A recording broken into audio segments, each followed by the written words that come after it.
Federal Workforce Fallout is sponsored by Prince George's Community College. You're watching Federal Workforce Fallout. I'm Larry Miller. This show is dedicated to changes in the federal workforce and the impact that it's having. This week, we're doing a checkup on Deborah Williams. She was a probationary federal employee who lost her job during the height of the workforce reduction.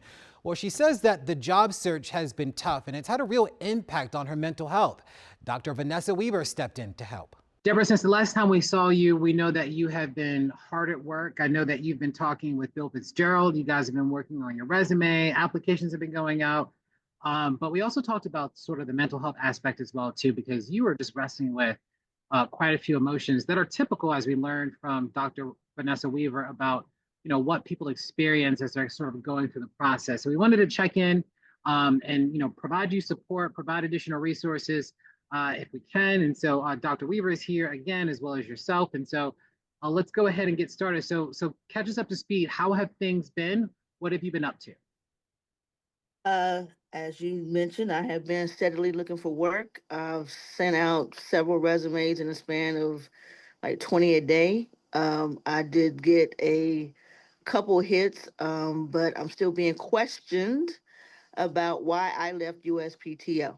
I don't know what else to say other than the fact that, I was let go because of the cuts due to the administration, but it's like that doesn't seem to be enough. And then once you say that, you get no more response. I was scheduled for a 10 o'clock telephone screen today for another position at Coppin State. The person was a no-show. I did my due diligence and reached out to find out what the story was as to why the person hadn't reached out to me. And the only response that I got back was, your profile is being reviewed, and once it's reviewed or approved, then I will schedule the interview. But that's not what you told me yesterday. So I'm a little bit concerned, disappointed that I'm still getting a lot of rejections or again being ghosted, and it's very, very frustrating, but I'm trying my best to hold on, but it's very difficult at the same time. Yeah, I can only imagine. Yeah. Well, I'm sorry to hear that. And so now you're waiting on them to come back to you. Yes, ma'am. This is after they initiated the contact with you yesterday? Yes, they did. Like I said, I got a voicemail, and then by the time I got back in from walking my dog, I had got a text, and I responded right away, and they confirmed the 10 o'clock for today. And then she didn't show up. I called out to her at around 10:15, 10:20, and the response I got from her was, we're waiting on your profile to be reviewed. I didn't quite understand what that meant, but that's what she told me. Particular, since they initiate the call with you yesterday. Yeah, she initiated yesterday, so I don't know what was meant by today of waiting for your profile to be reviewed. I don't understand that at all. Well, so Deborah, some things we just don't understand, and people have their reasons. So, sounds like that's a point where you want to move on from that. But I'm curious because when we spoke a couple of weeks ago, and it seemed like it was just yesterday to me, but I know it's a couple of weeks ago, you and I had talked about, and Larry had talked about, just the kind of emotional toll that this is putting on you. And we had talked about the fact that as we had the conversation, it was clear that there are certain like physiological and what we call safety security needs that you're dealing with. And remember, I share with you the Maslow hierarchy, and Larry, I'll send this to you so we can show that to our viewers. But that hierarchy is a hierarchy of 5 needs, and the foundational ones are physiological and safety. And what that model really talks about, what Maslow really talks about, unless those needs are really met and you have some stability in those, it's hard to deal with the other needs, which are belonging and love and belonging and esteem, and then what we call self-actualization. And so what we talked about was, let's stay focused on those first two. But you did something great, because not only did you focus on the first two, you kept looking for jobs. So I commend you for that, right? I really commend you for that, because really in the safety rung of that ladder of his hierarchy of needs, work and employment fits in that. So talk to me. So there were three things you were going to do. Do you share with us what those three things were or are? Unfortunately, I failed in a couple of them because I didn't get to schedule appointments for the mental health screening. I did not have the opportunity to reach out to my church, as I mentioned. It's no excuse. It honestly isn't no excuse, especially when it comes to the church. But like I said, there are a lot of things going on right now that have diverted their attention to other things. And when you do call, as I say again, you do get voicemail. You will be waiting for a minute before someone gets to you. But I do plan to be down there this Sunday, trying to get someone to take a look at my vehicle right now to make sure I can get there safely. Because not only am I dealing with the aspect of trying to keep the roof over my head and everything in between, I do have car issues as well. So it's a lot going on, and that's why I've been trying so hard to uh, find a job, some kind of a source of income, steady income to keep me afloat. And like I said, it's challenging, but I'm still trying to hold on the best that I can. I mean, that's part of what we talked about, and 2 weeks isn't going to change all of that, right? I mean, those challenges you still are having to address. But there were three things you were going to do. One was really go to a doctor because, as you share with us, you're only sleeping 2 hours a night, and we know that that's not sustainable. That's going to impact your health. And in fact, you talked about it in terms of it creating some irritability issues. Like you and what was your dog's name? Was it Hope? The dog is, yeah. And you kind of giving Hope a rough time at it. You're talking about losing your temper, and so part of not sleeping, insomnia, makes you irritable. And Hope is the closest, dog person to you. So we know she's getting more than probably her fair share of it. But that was one of the reasons that you're having a medical, seeing a doctor and really having a thorough medical check is so important. And I know seeing these doctors sometimes takes weeks to get scheduled. I get that. But making that a priority is still very, very important. And then the second piece that we talked about was you're connecting with your church because they were providing free counseling services, right? Yes, they do have counseling services, and we also, I forgot to mention, we do have something called Celebrate Recovery as well. I believe that's every Friday night around 6:30, I believe. So, as Bishop has always said, everything we need is in the church. That's right. So that was the second thing. So we wanted you to, because we know finances are strained for you right now, and you really want to go somewhere where you feel people know you and are connected and are there to support you. So that church was really, really important. And the third thing about that church connection is that it was important that we get an advocate for you. So as you're trying to navigate the social service agencies and other places to get support around your housing, transportation, maybe even your doctors, that the church, that counseling service in the church might be a very, very important point to help you get connected. Because when you're struggling with all of that, it's good to have what we call an advocate or a navigator to help you navigate through that. And so you're saying there are a lot of reasons that you didn't do that. So I won't scold you today. Not today. But I'm gonna tell you. You can scold me because I scold myself. My Okay. mindset is not that I'm taking my health lightly. Unfortunately, in my mind, for me to focus solely on that aspect of it, I have to make sure that I have a place to stay. And if I don't have a place to stay, then how am I going to get to these appointments? If I'm like, for instance, have to, unfortunately, and I had to do that. I've had to do this in the past. Sleep in my car, and I have a dog. Yeah. So, and it's cold outside, and I don't want to get cited for animal cruelty because you're sleeping in your car and you have a dog with you. You can't easily navigate around. So that's my thing. It's not that I'm really disregarding my health because I know it is an issue because, like you said, sleeping and anxiety. Like I said, my panic attacks are coming back. I actually had one this past Sunday. But for Hope, because I was able to hold on to her, and she was able to, calm me down. So that did help. But that is my thinking right now. I'm so, again, so dead focused on making sure the roof is over my head before I take care of anything else. And I know that's not the right order, but that's my thinking, unfortunately, at this time. Well, I'm not saying it's not the right order. I mean, it's part of what you want to, and you have to focus on, right? Finding a job. And sometimes that can be all consuming, getting resumes out and getting cover letters done and trying to demonstrate how your skills match with all of those requirements that many of these jobs have. That's a lot of work. But as you can see, if you don't deal with the other pieces, it makes those attempts maybe not as successful as you want them to be. Because, you talk about the anxiety, you're talking about insomnia, you're talking about having panic attacks.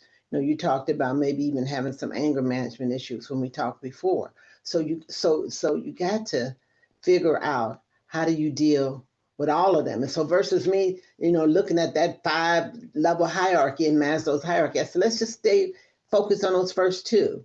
So it's not that looking for a job was the wrong thing to do, because it is very important to do.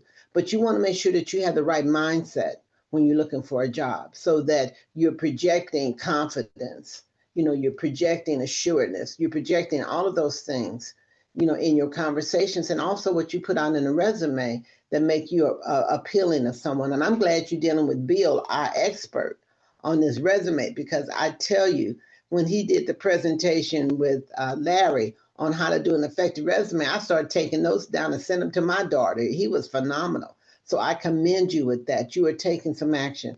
But we got to figure out how to get you to also deal with the medical piece. And not having a job, I don't know what that means in terms of your insurance. Maybe all of these things are making it difficult. You might be trying to get a job so you can get insurance, or like you said, try to get the job so your car works. So this getting a job is critical, but these other things are can impact how well you can even move about that, right? So we got to figure it out. And I had a conversation with Larry, and this is something we typically don't do, but we care about the people that come on this show, because you're really a teacher to so many other people. And so I said to Larry, I'm gonna be a support. I don't want to be a crutch, but I want to be a support to you and find some resources. Take that step that maybe it's hard for you to take right now. I'm willing to take that first step and identify some places where you can go and people that you can talk to.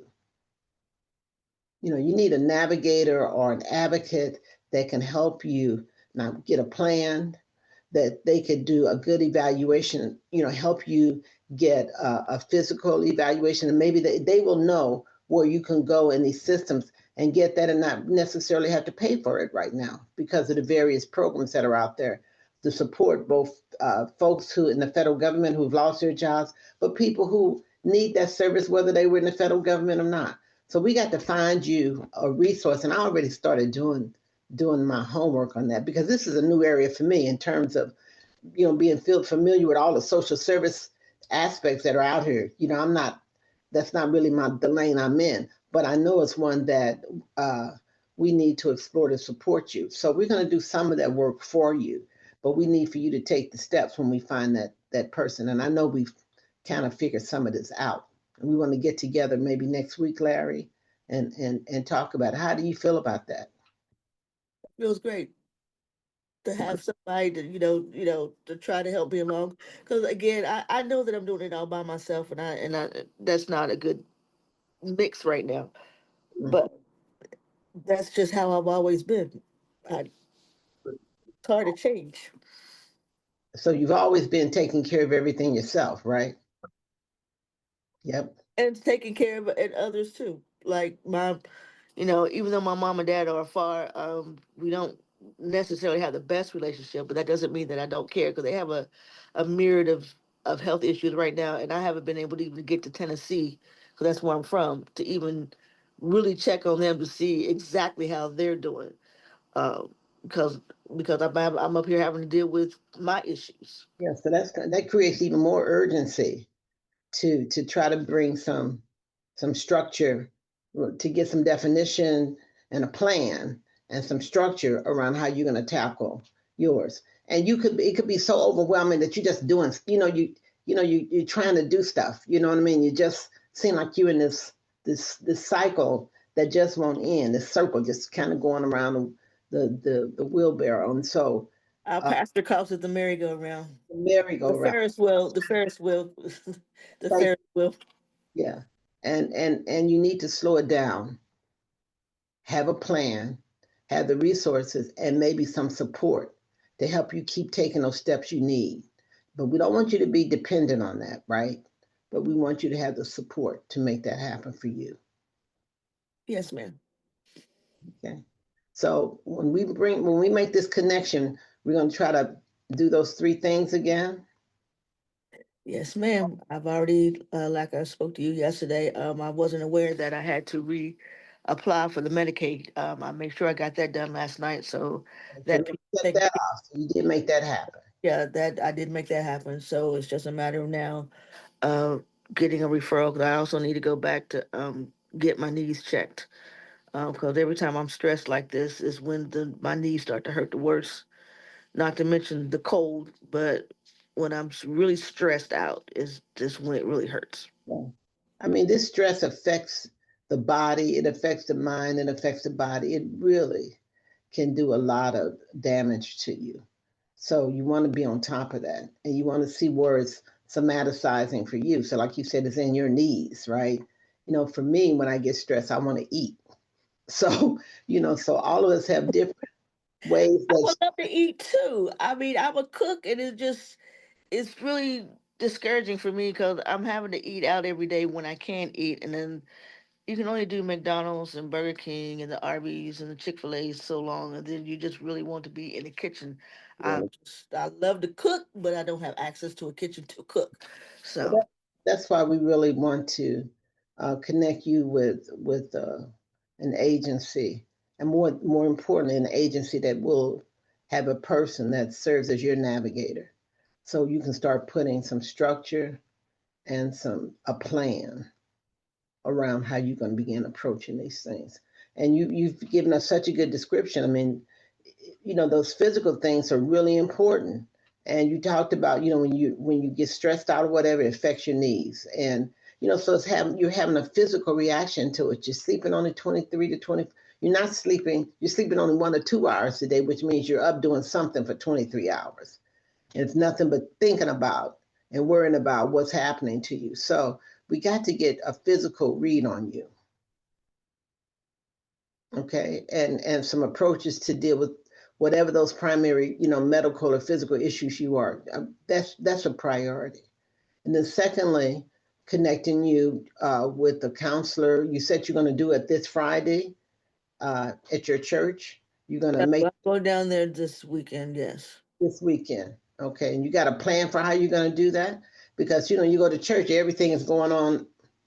So have you called and made an appointment to Uh, sit down and talk with no, somebody? I know who. I have someone in mind that I can reach out to. I think I can reach out to this person. Okay. I have in mind. Do you have a telephone number, an email that you can I have let that person? email. I have well, not email. I have text, and I do have instant messenger, so I can reach out to this person. Yeah, because I think letting them know you need some time, because people have plans and things, and you could be going there thinking you're going to have time to connect with them because that's kind of the decision you made. But they might have some other things they have planned. So I think trying to get connected to them and let them know that you need, say, 15 minutes, 20 minutes of their time on Sunday is important. Yes. So can we commit to do that? Yes. So I'm not trying to be your mother. I understand. I like to understand Trying everything to you're be saying. You impressive. are correct. Do I You need are to call very you? correct. Do I need to call you about this? No. Okay. Because again, when you're stressed out, we'll make anything will be a justification for us not moving on something, right? Because it feels like it's one more thing on top of all this other stuff you're dealing with. So it's just another thing that's weighing you down. But I want you to see this as steps to free you up, to make you be able to come back and be the person that you're used to yourself being. So we got to deal with those two levels: physiological, which means your home, you're having a place to stay, no one, eating, sleeping, safety, having the security, of a job, of an income. And we have so many people that watch this show. And Larry, we've been so successful at people finding, Mhm. landing places, right? Mhm. So we know there are people out there. And so we want you to be in your best form to really connect with those individuals and be able to take advantage of all the opportunities that we know are going to come to you. But we want you to be ready for that. And I want to be ready. Okay. And you sounded very sincere when you said that just now. I mean, I felt it here. I want to be ready. I really do. Like I said, these are troubled times, and I have never in my life seen anything like this, nor have I dealt with anything like this. And it's more, it's again, it's very challenging. It just feels different because I am a survivor. I've been through the stories I can tell you. I've been through a lot in my lifetime, and I have survived each and everything. I've got so many testimonies that I can Okay. testify to. But this one right here, Yeah, this has got a lot of layers that, that you're trying to sort through. This has got a lot of layers that you're trying to deal with. And this is a tough moment, not only for you, but in particular in this region where so many people, have lost their jobs, who were invested in careers that all of a sudden that shifted. So it's a lot of stress. People are under a lot of stress and scared and trying to figure it out. So in that way, you're similar to a whole lot of people. You're not some oddball in that way out here. That's not the case with you at all. But it does say to me that it's important for us to identify these 2 or 3 steps. We don't want to do 10, but we want to do something, identify 2 or 3 steps that are really manageable for you. And we want to support you in getting that help to move there, to take care of those steps. But you that's gonna have to take it. the step now. We can find the support, but you're gonna have to say, you know what? With all this stuff going on, I'm gonna make that meeting. I'm gonna take that call that Larry or Dr. Weaver set up for me. I'm gonna do that because I know I'm taking care of me. And before you can take care of anybody else, you have to take care of yourself. And then you'll be able to get down there to Tennessee to your mom and your dad. Yes, ma'am. I know this is a sort of a lot of emotions that have come up for you. I wonder what's going through your mind right now as you're listening to what Dr. Weaver has had to say to you. It's a lot of emotions. You're right. Like I said, I feel like I'm just a burden to a lot of people, and I don't mean to be a burden because I've always been fiercely independent, and to have that taken away from me right now, it doesn't set well with me. Nor do I know who I am anymore. Like I said, I have a good heart. I'm always a giver. But now that I need the help, I sometimes I'm ashamed to even have to ask for help, to ask for just a simple meal. You know, sometimes it's difficult. And it's just hard. I mean, there's no reason for me or anyone else to be without a job right now. There's no reason for it. There's no reason for people to be homeless as they are right now. And it just hurts me. I want to help, but I can't even help myself yet. Yeah. 'Cause I have to help myself first before I can help anyone else. Well, one of the big impacts of losing a job, and not only you, but looking at people around you lose a job. I mean, there are thousands of people who lost their job. I mean, with your job, it's a sense of your identity. It's your reputation. It's something that you feel proud of that you've established, and that feels like it's been stripped away. Feels like it was just taken away from you. Especially So, when you just got started. what did Well, especially when you just got started with your career, like you with me with the federal government. I have been trying for years say? to get in, and when I finally get in, it's just gone in an instant. And for what? Why? It's like I'm not worth anything. It's humiliating. It's dehumanizing, and it's just insulting. Yeah. There's just so many words. It's just, there's no reason for it. And I tell you, I can understand why this feels dehumanizing, because it is humiliating. I'm going to challenge you on that, because some of this, although it makes you feel a way about yourself, you can't allow the situation that's beyond your control. You were a new employee, you were 30 days on the job, and those new employees, what you'll consider what temps or what do they call you? Not temps. And probationary employees. I was in 2-year probationary period. And you just in 30 days. And so, stuff happens. The other word we use, we're not using it on TV. Stuff happens, and it happened to you. And I'm saying it happened to other people too. That doesn't make it feel any better for you. But it does say, it's this, like, what is it about me that created, that got me in this situation? Well, you didn't get yourself in a situation. There was some. You hit the nail on the head. So what? You hit the nail on the head. Say more about that.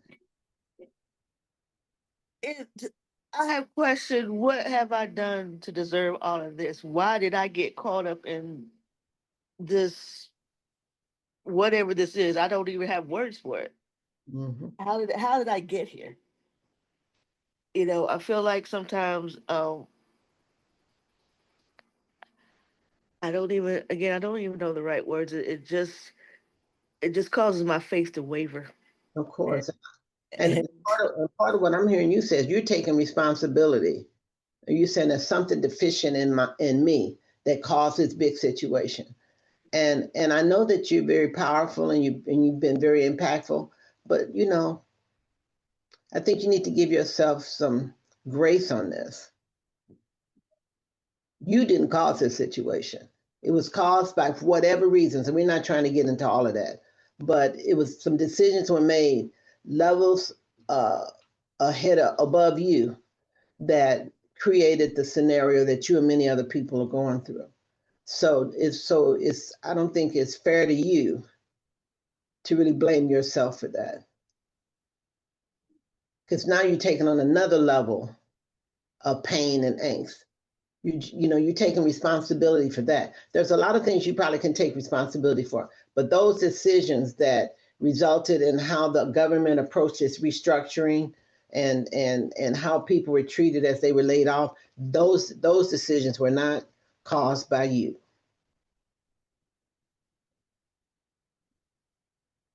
But now they impacted you. So the point now is, okay, I'm in a situation. I didn't cause it, but it's impacted me. So how do I get myself out of it? And you've been there for what, almost 13 months now? Yeah. So now it's said, okay, I've been kind of trying to figure this one out for 13 months. So what are the things that I want to do differently? And how do I get focused? And where do I get an advocate or a navigator to help me navigate through this? Because again, you said you've been used to, solving all your problems and taking care of everything and taking care of everybody else. And when you've been used to that, it's a lot of pride in being able to do that. Am I correct on that? You're correct. Count on us to stay on top of the reductions to the federal workforce. In the meantime, scan the QR code on your screen. It will take you to a special section of WUSA9.com dedicated to our coverage of this story. And of course, we'll keep you updated right here on federal workforce fallout. We appreciate you being here. Take care, and we'll see you again soon. You've learned a lot in life, on the job, in the military, raising a family. At Prince George's Community College, that experience can count as college credit. You could earn up to 15 college credits towards your degree just for what you already know. Eligible Prince George's County grads can even attend tuition-free with the Promise Scholarship. So what's your game plan? Turn your journey into a degree at Prince George's Community College.